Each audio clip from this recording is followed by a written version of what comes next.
Hi friend, ನಮಸ್ತೆ. ಇದು ನಮ್ಮ ಫಸ್ಟ್ ಲಾಗ್. ನನ್ನ ತಮ್ಮನ ಹೆಣ್ಣು ನೋಡೋಕೆ ಹೋಗ್ತಾಯಿದ್ವಿ. ಬೆಳಗಿನ ಜಾವ 5 ಗಂಟೆಗೆ ಎದ್ಬಿಟ್ಟು ನಮ್ಮ ಟೀ ಮಾಡಿಕೊಟ್ರು. 5 ಜನ ಹೋಗ್ಬೇಕಪ್ಪ ಅಂತೇಳಿ ಹೇಳಿದ್ರು. ಹಾಗಾಗಿ ನಾನು, ನನ್ನ ತಮ್ಮ, ನನ್ನ ತಂಗಿ, ನಮ್ಮ ಮಳೆಯ ಹೊರಟ್ವಿ. ನಮ್ಮೂರು ಫ್ರೆಂಡ್ಸ್ ತುಂಬ ಚೆನ್ನಾಗಿದೆ. 5 ಗಂಟೆಲಂತೂ ಇನ್ನೂ ಬ್ಯೂಟಿಫುಲ್ಲಾಗಿ ಕಾಣಿಸ್ತಾ ಇತ್ತು. ಹೊರಟು ಇರೋ ಕಡೆ ಪೆಟ್ರೋಲ್ ಬೇರೆ ಹಾಕ್ಸೋದಿತ್ತು. ಒಂದು ಕಡೆ ಪೆಟ್ರೋಲ್ ಅಂಗಡಿ ಕ್ಲೋಸ್ ಆಗಿದೆ. ಇನ್ನೊಂದು ಹತ್ರ ಹೋಗ್ಬಿಟ್ವಿ. ಹೋಗಿ ನಮ್ಮ ಹುಡುಗನೇ ಇದ್ದ. ಪೆಟ್ರೋಲ್ ಹಾಕ್ಸ್ಕೊಂಡು ಆ ಪೆಟ್ರೋಲ್ ಬಂಕಲ್ಲಿ ತುಂಬ ಬ್ಯೂಟಿಫುಲ್ಲಾಗಿ ಹಚ್ಚ ಹಸಿರಾಗಿತ್ತು. ನಿಜವಾಗಿ ತುಂಬ ಸಖತ್ತಾಗಿತ್ತು.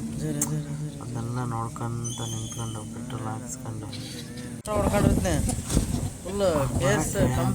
ಸ್ವಲ್ಪ ಟೈಮ್ ಆಗುತ್ತೆ ಅಂತ ಫೋನ್ ಮಾಡಿದ್ರು ನಮ್ಮ ಮಾವ. ಓಕೆ ಅಂತೇಳಿ ವೆಯ್ಟ್ ಮಾಡಿದ್ವಿ. ಅಲ್ಲೊಬ್ಬ ಅಜ್ಜಿ ಕಣ್ಣು ಬಿದ್ದರು ನಮಗೆ. ನಿಜವಾಗಿ ಅವ್ರಿಗೆ ಯಾರೂ ಇಲ್ಲ ಅಂತ, ಮಕ್ಕಳು ಮರಿ ಏನೂ ಇಲ್ಲ. ಅಲ್ಲಿ ಇಲ್ಲಿ ಹೋಟ್ಲಲ್ಲಿ ಇಸ್ಕೊಂಡು ಊಟ ಮಾಡ್ಕೊಂಡು ಅವ್ರ ಜೀವನ ಸಾಗಿಸ್ತಾರೆ. ಅವ್ರ ಕಷ್ಟದ ಮುಂದೆ ನಮ್ಮ ಕಷ್ಟ ಏನೂ ಅಲ್ಲ. ವೆಯ್ಟ್ ಮಾಡಿದ್ವಿ ಅಲ್ಲೇ ಒಂದು ಸ್ವಲ್ಪ ಹೊತ್ತು. ಓಕೆ ಬರ್ತೀವಿ ಅಂತಂದರು. ಅಜ್ಜಿ ಆಕ್ಟಿಂಗ್ ಅವನ್ನೆಲ್ಲ ನೋಡ್ಕೊಂಡು ಅಲ್ಲೇ ಎಂಜಾಯ್ ಮಾಡ್ತಾ ಕೂತ್ಕೊಂಡ್ವಿ. ಮತ್ತು ಹೊರಟ್ವಿ. ಹೆಬ್ಬಳ್ಳಿ ಮಾರಮ್ಮನ ದರ್ಶನ ಆಯಿತು. ಕೈ ಮುಖಂಡ್ವಿ ಅಂತ ಶಿಸ್ತು ಹೊರಟು ಹಿರಿಯೂರ ಕಡೆ.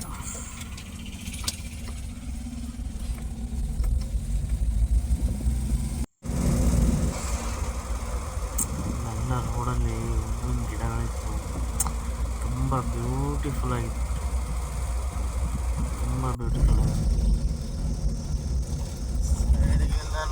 ಚೆಕ್ ಪೋಸ್ಟ್ ಬಂದೇ ಬಿಡ್ತು. 5 ನಿಮಿಷ ನಿಲ್ಲಿಸ್ಕೊಂಡು ಫಾಸ್ಟಾಗಿ 500 ರೂಪಾಯಿ ರೀಚಾರ್ಜ್ ಮಾಡಿಕೊಂಡು ಹೋದೆ. ಫಾಸ್ಟಾಗಿದ್ದರೆ ಮಾತ್ರ 80, ಇಲ್ಲ ಅಂದರೆ 160 ರೂಪಾಯಿ ಕಟ್ಬೇಕಂದ್ರು. ಭಾಳ ಕಷ್ಟ, ಭಾಳ ಜನ್ಮ ಜೀವನ. ಅಲ್ಲೇ ಹೋಗ್ತಾ ಆಂಜನೇಯ ದೇವಸ್ಥಾನ ಸಿಕ್ತು. ಸರಿ ಕೈ ಮುಗಿಯೋಣ ಅಂತೇಳಿ ಹೋದೆ. ಅಲ್ಲಿ ಒಳಗಡೆ ಒಂದು ಚಿತ್ರ ಬರೆದಿದ್ರು. ಸೂಪರಾಗಿ ಬರೆದಿದ್ರು ಕಲಾವಿದರು. ಅದನ್ನು ನೋಡ್ಕೊಂಡು ಆ ದೇವ್ರಿಗೊಂದು ನಮಸ್ಕಾರ ಹಾಕ್ಬೇಕು ಅನಿಸ್ತು. ತುಂಬ ಚೆನ್ನಾಗಿತ್ತು ದೇವಸ್ಥಾನ ಮಾತ್ರ. ಇದೆಲ್ಲ ನೋಡ್ಕೊಂಬಿಟ್ಟು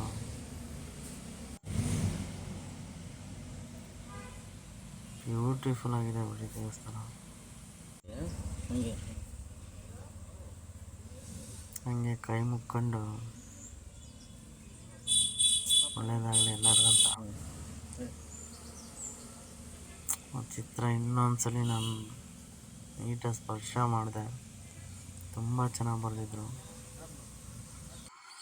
ಕುಂಕುಮ ಇಟ್ಕೊಂಡು ಎಲ್ಲರಿಗೂ ಒಳ್ಳೇದಾಗಲಿ, ಹೆಣ್ಣು ಬೇಗ ಸೆಟ್ ಆಗಲಪ್ಪ ಅಂತೇಳಿ ಕೈ ಇಟ್ಕೊಂಡು ಹೂವು ತಗೊಂಡ್ಬಿಟ್ಟು ಹಾಗೆ ಮುಂದೆ ಹೋದ್ವಿ ಅಂಟಾಣನ ಅಂತೇಳಿ. ಮಾರೋಣ ಎಷ್ಟು ಹಣ್ಣು ತಗೊಂಡು ಶಿಸ್ತು ಹಾಗೆ ಹಿರಿಯೂರೊಳಗಡೆ ಮೂವ್ ಆದ್ವಿ. ನೋಡ್ಕೊಂಡು ಹೋದ್ವಿ, ನೋಡಿದ್ವಿ. ನಾಳೆ ನಿಮಗೆ ಫೋನ್ ಮಾಡಿ ಹೇಳ್ತೀವಿ ಅಂತೇಳಿ ಹೇಳಿದರು. ಸೋಮವಾರ ಬರ್ತೀವಿ ಅಂತಲೂ ಹೇಳಿದರು. ಇದು ಸೆಟ್ ಆಗಿಬಿಟ್ರೆ ಆ ದೇವರಿಗೆ 101 ತೆಂಗಿನಕಾಯಿ ಹೊಡಿತೀನಿ ಫ್ರೆಂಡ್ಸ್. ದಯವಿಟ್ಟು ಒಳ್ಳೆಯದಾಗಲಿಲ್ಲ.